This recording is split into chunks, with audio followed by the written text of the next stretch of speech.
Hello aspirants. कैसे हैं आप सब? कैसी तैयारी चल रही है आप सबकी? आई होप सब अच्छे से पढ़ाई कर रहे होंगे, सबकी तैयारी अच्छी चल रही होगी। Aspirants, welcome to our YouTube channel knowledge hub. Knowledge hub में आपका एक बार फिर से स्वागत है। और आज हम सभी एस्पिरेंट्स के लिए एक मज़ेदार कंटेंट लेके आए हैं जिसको पढ़ के आपको काफ़ी मज़ा आने वाला है। ठीक है, तो चलिए बिना किसी देरी के शुरुआत करते हैं, उस कंटेंट की तरफ बढ़ते हैं। और वीडियो के लास्ट तक बने रहिए। और अगर आप चैनल पर नए हैं तो चैनल को सब्सक्राइब जरूर करिए। वीडियो को लाइक करते हुए चलिए आगे बढ़ते हैं, अपना कंटेंट शुरू करते हैं। स्टूडेंट्स, इस वीडियो में हम देखेंगे मध्यकालीन भारत का इतिहास, मेडिवल हिस्ट्री ऑफ इंडिया। उसके कुछ क्वेश्चंस हैं, एमसीक्यू बेस्ड क्वेश्चन हैं जो मोस्ट रिपीटेड क्वेश्चन हैं हिस्ट्री के, मेडिवल हिस्ट्री के। काफ़ी इंपॉर्टेंट क्वेश्चन हैं, उनकी एक सीरीज़ बना के ला रखी है हमने। एक बार जरूर देखें किसी भी एग्जाम में जाने से पहले। तो एक बार वन बाई वन करके एक बार स्टार्ट करके देखते हैं। सबसे फर्स्ट क्वेश्चन जो सबसे पहला है कि गुलाम वंश की स्थापना किसने की थी? गुलाम वंश की स्थापना किसने की थी? और ये था कुतुबुद्दीन ऐबक ने। गुलाम वंश यानी कि इंग्लिश में इसको बोलते हैं स्लेव डायनेस्टी। ठीक है, इसकी स्थापना की थी कुतुबुद्दीन ऐबक ने। कुतुब मीनार की नींव किसने डाली थी? कुतुब मीनार की नींव किसने डाली थी? और कुतुबुद्दीन ऐबक जो गुलाम वंश के संस्थापक थे उसने ही कुतुब मीनार की नींव डाली थी। कुतुबुद्दीन ऐबक ने। इसको पूरा किसने करवाया था? इल्तुतमिश ने। कुतुब मीनार की नींव किसने डाली थी? कुतुबुद्दीन ऐबक ने। इसके अलावा कुतुबुद्दीन ऐबक ने अजमेर के अंदर बनवाया था 2.5 दिन का झोपड़ा। 2.5 दिन का झोपड़ा कहाँ पर है? ये अजमेर में है, बहुत बार पूछ लेता है। और ये किसने बनवाया था? कुतुबुद्दीन ऐबक ने 2.5 दिन का झोपड़ा बनवाया था अजमेर के अंदर। उसके बाद अगला है जो नालंदा विश्वविद्यालय, जो नालंदा यूनिवर्सिटी है बिहार के अंदर, उसको किसने ख़त्म किया था? उसको ध्वस्त किसने किया था? तो वो था बख्तियार खिलजी। बख्तियार खिलजी था जो नालंदा विश्वविद्यालय को जिसने ध्वस्त किया था, ख़त्म किया था। दिल्ली सल्तनत का वास्तविक संस्थापक किसे माना जाता है? दिल्ली सल्तनत, जो दिल्ली डायनेस्टी थी, जो दिल्ली वंश था दिल्ली, उसका जो वास्तविक संस्थापक किसे माना जाता है? इल्तुतमिश। इल्तुतमिश कौन था? कुतुबुद्दीन ऐबक के बाद जो दिल्ली की गद्दी पर बैठा था वो था इल्तुतमिश। कुतुबुद्दीन ऐबक खुद को एक दास मानता था और इल्तुतमिश दिल्ली का वास्तविक संस्थापक माना जाता है। ठीक है, तो दिल्ली का वास्तविक संस्थापक कौन है? इल्तुतमिश दिल्ली का वास्तविक संस्थापक है, जो कुतुबुद्दीन ऐबक का दामाद था। इल्तुतमिश गुलाम वंश से संबंधित है ये। मयूर सिंहासन को किसने बनवाया था? मयूर सिंहासन किसने बनवाया था? और मयूर सिंहासन बनवाया था, पीकॉक थ्रोन बोलते हैं इसको, पीकॉक थ्रोन। पीकॉक थ्रोन बनवाया था और ये बनवाया था शाहजहाँ ने। मयूर सिंहासन किसने बनवाया था? शाहजहाँ ने। पीकॉक थ्रोन बोलते हैं इसको इंग्लिश में। अब अगला है कि मयूर सिंहासन को बनाने वाले कलाकार का क्या नाम था? जो मयूर सिंहासन बनवाया किसने था? शाहजहाँ ने। लेकिन किससे बनवाया था, यानी कि जो कलाकार था वो कौन था जिसने मयूर सिंहासन बनाया था? तो उस कलाकार का जो नाम है वो है बदल खां। उस कलाकार का नाम है बदल खां, नाम है जिसने मयूर सिंहासन बनाया था। अब बात करते हैं शाहजहाँ से संबंधित। शाहजहाँ के बचपन का क्या नाम था? खुर्रम। शाहजहाँ के बचपन का नाम क्या था? खुर्रम नाम था। शाहजहाँ के बचपन का क्या नाम था? खुर्रम नाम था। शाहजहाँ की बेगम का क्या नाम था? मुमताज़। मुमताज़ की याद में ही शाहजहाँ ने ताजमहल बनवाया था। ठीक है, तो शाहजहाँ की बेगम का क्या नाम था? मुमताज़। शाहजहाँ के बचपन का नाम क्या था? खुर्रम। शाहजहाँ ने क्या बनवाया था? पीकॉक थ्रोन यानी कि मयूर सिंहासन भी शाहजहाँ ने ही बनवाया था। ठीक है, इसके बाद बात करते हैं शाहजहाँ की माता का क्या नाम था? शाहजहाँ की माता का क्या नाम था? शाहजहाँ की माता का नाम था ताज बीबी बिल्किस मकानी। ताज बीबी बिल्किस मकानी शाहजहाँ की माता का नाम था। ये एक बार यूपीएससी के अंदर ये पूछा गया क्वेश्चन है।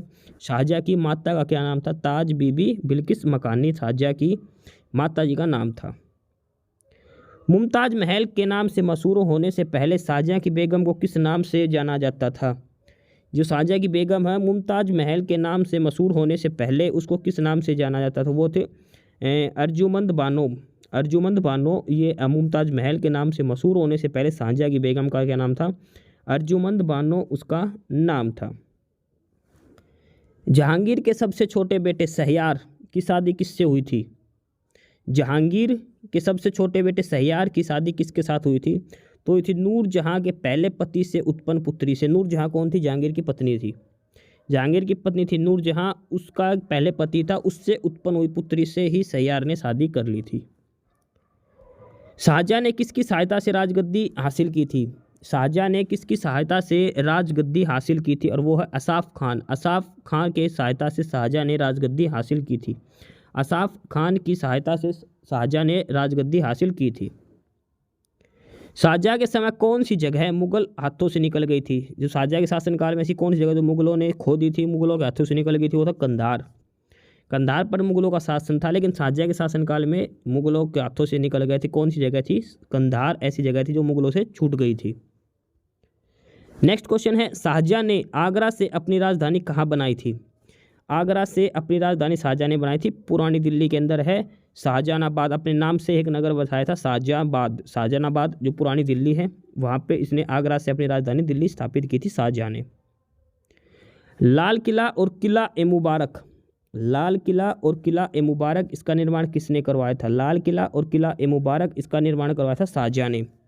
लाल किला और किला ए मुबारक इसका निर्माण करवाया था शाहजहाँ ने करवाया था। शाहजहाँ ने अपनी बेगम मुमताज महल का मकबरा कहाँ बनवाया था? आगरा के अंदर। आगरा में ताजमहल के अंदर वो मुमताज बेगम का मकबरा कहाँ पे बनवाया था? शाहजहाँ ने आगरा के अंदर बनवाया था मुमताज का। मुमताज महल के मकबरे को किस नाम से जानते हैं? ताजमहल के नाम से। मुमताज का जो मकबरा है उसको ताजमहल के नाम से जानते हैं। ताजमहल के निर्माण में कितना समय लगा था? 20 साल लगे थे। ताजमहल का निर्माण कार्य कब शुरू हुआ था? 1632 में। ताजमहल के वास्तुविद कौन थे? ताजमहल को जो स्ट्रक्चर बनाने वाले वो था उस्ताद ईसा खान और उस्ताद अहमद लाहौरी। ये ताजमहल के वास्तुविद थे, उस्ताद ईसा खान और उस्ताद अहमद लाहौरी। ताजमहल को बनाने में किसका संगमरमर जो कहाँ से लाया था? मकराना संगमरमर था जो राजस्थान से लाया गया था। राजस्थान के मकराना से जो संगमरमर इस्तेमाल किया गया था। आगरा की मोती मस्जिद का निर्माण किसने किया था? आगरा की जो मोती मस्जिद है उसका निर्माण भी शाहजहाँ ने ही किया था। शाहजहाँ के समय आने वाले फ्रांसीसी का क्या नाम था? शाहजहाँ के समय आने वाले फ्रांसीसी का नाम क्या था? वो था फ्रांसिस बर्नियर और टर्नियर। ये काफ़ी इंपॉर्टेंट है। जो शाहजहाँ के शासनकाल में जो फ्रांसीसी आए थे वो थे बर्नियर और टर्नियर। दो फ्रांसीसी आए थे शाहजहाँ के समय में। ये काफ़ी इंपॉर्टेंट क्वेश्चन बनता है। शाहजहाँ के समय में आने वाले फ्रांसीसियों का क्या नाम था? फ्रांसीसी बर्नियर और टर्नियर। शाहजहाँ के दरबार में संस्कृत के कौन से पंडित मौजूद थे? ये भी काफ़ी इंपॉर्टेंट क्वेश्चन है। जो पंडित संस्कृत के पंडित वे थे कविंदर आचार्य सरस्वती और जगन्नाथ पंडित। कविंदर आचार्य सरस्वती और जगन्नाथ पंडित ये दो हैं जो संस्कृत के कवि मौजूद थे। संस्कृत के पंडित जो शाहजहाँ के दरबार में मौजूद थे, कविंदर आचार्य सरस्वती और जगन्नाथ पंडित। कवि जगन्नाथ पंडित ने किसकी रचना की थी? जो शाहजहाँ के दरबार में संस्कृत के जो कवि थे पंडित कवि जगन्नाथ पंडित, इन्होंने किस ग्रंथ की किसकी रचना की थी? इन्होंने रस गंगाधर तथा गंगा लहरी की रचना की थी। गंगा लहरी तथा रस गंगाधर इसकी रचना की थी कवि जगन्नाथ पंडित ने, जो शाहजहाँ के दरबार में थे, संस्कृत के कवि थे। रस गंगाधर तथा गंगा लहरी की रचना की थी पंडित जगन्नाथ ने। उसके बाद अगला कि किसने उपनिषदों का अनुवाद फारसी में करवाया था? जो हमारे वेद उपनिषद हैं उनको फारसी में अनुवाद, जो पर्शियन लैंग्वेज है उसमें अनुवाद किसने करवाया था? वो दारा सिको।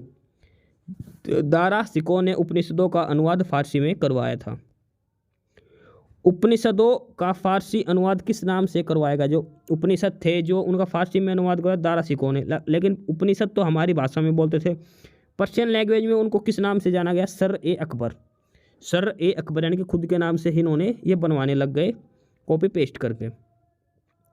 अगला है कि लो एवं रक्त नीति का पालन किसने किया था? लो एवं रक्त नीति का पालन किसने किया थे? बलबन ने। बहुत बार रिपीटेड क्वेश्चन है, बहुत बार पूछा गया है। अब बलबन की कौन सी नीति थी? लो एवं रक्त नीति का पालन किया था बलबन ने। बलबन के द्वारा बनाई गई नीति थी लो एवं रक्त नीति। लास्ट क्वेश्चन है, तुगलक वंश का संस्थापक कौन था? तो वो था गयासुद्दीन तुगलक। तुगलक वंश का संस्थापक कौन है? गयासुद्दीन तुगलक। तो ये कुछ क्वेश्चंस हैं जो मेडिवल हिस्ट्री से हैं कुछ, और मुगल काल से संबंधित है ये। और किसी भी एग्जाम में जाने से पहले इनको एक बार देख के जरूर जाना, क्योंकि बहुत बार ये क्वेश्चन पूछे जाते हैं। इनमें से कुछ क्वेश्चन तो ऐसे भी हैं जो यूपीएससी के द्वारा पूछे गए हैं। ठीक है, कुछ ही ज़्यादा कुछ बड़ी सीरीज़ है नहीं, कुछ सिलेक्टेड क्वेश्चन ही हैं इसमें, और थोड़े बहुत ही क्वेश्चन इसमें ऐड कर रखे हैं। बाकी नई वीडियो में और भी क्वेश्चन इसके साथ अलावा ऐड करेंगे। ठीक है, तो एक बार ये जरूर देख के जाइए। ये थे मेडिवल हिस्ट्री, जो मेडिवल इंडियन हिस्ट्री है उससे रिलेटेड क्वेश्चन है। एग्जाम में यहाँ से क्वेश्चन जरूर बनता है। ठीक है, फिलहाल आज की वीडियो में इतना ही था। एस्पिरेंट्स यही था आज की इस वीडियो में आपके लिए। ठीक है, और बाकी अगर कुछ नहीं समझ में आया या कुछ पूछना हो या फिर किसी स्पेसिफिक टॉपिक पे पूछना हो, वीडियो बनवानी हो, तो आप कमेंट बॉक्स में कमेंट कर सकते हैं। ठीक है, बाकी आप हमारा चैनल नॉलेज हब को सब्सक्राइब जरूर करें, अपने फ्रेंड्स को रिकमेंड करें और वीडियो को लाइक करें, शेयर करिए, जुड़े रहिए हमारे साथ। मिलते रहेंगे आपके साथ रोज़ रोज़ नए कंटेंट के साथ, नई अपडेट्स के साथ। ठीक है, और चैनल को शेयर ज़रूर करें अपने फ्रेंड्स के साथ। एक बार फिर से जो एस्पिरेंट्स जो कैंडिडेट्स नए हैं वो चैनल को सब्सक्राइब जरूर करें, अपने चैनल नॉलेज हब। ठीक है, मिलते हैं नए अपडेट्स के साथ, तब तक के लिए बाय।